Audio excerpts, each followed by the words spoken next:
असम विधानसभा चुनाव में बीजेपी नेतृत्व वाले एनडीए की शानदार जीत के बाद हेमंता बिस्वा शर्मा ने राज्य के मुख्यमंत्री के रूप में दूसरी बार शपथ ग्रहण कर ली। उन्हें राज्यपाल लक्ष्मण प्रसाद आचार्य ने पद एवं गोपनीयता की शपथ दिलाई। श्री हेमंत बिस्वा शर्मा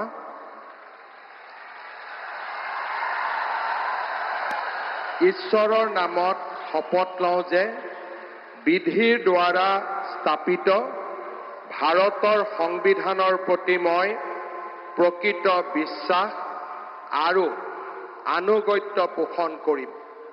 মই ভাৰতৰ সাৰ্বভৌমত্ব আৰু অখণ্ডতা অক্ষুণ্ণ ৰাখিম।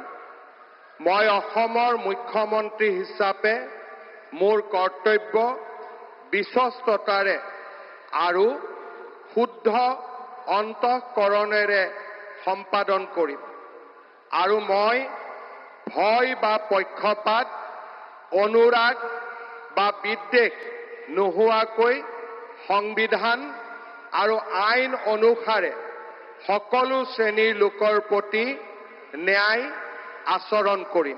उनके साथ ही 4 अन्य मंत्रियों ने भी मंत्री पद की शपथ ग्रहण की। आपको बता दें, हेमंता असम के पहले गैर कांग्रेसी नेता बन गए हैं जो लगातार दूसरी बार मुख्यमंत्री पद संभाल रहे हैं। इस समारोह में प्रधानमंत्री नरेंद्र मोदी, केंद्रीय मंत्री और बीजेपी शासित राज्यों के मुख्यमंत्री मौजूद थे।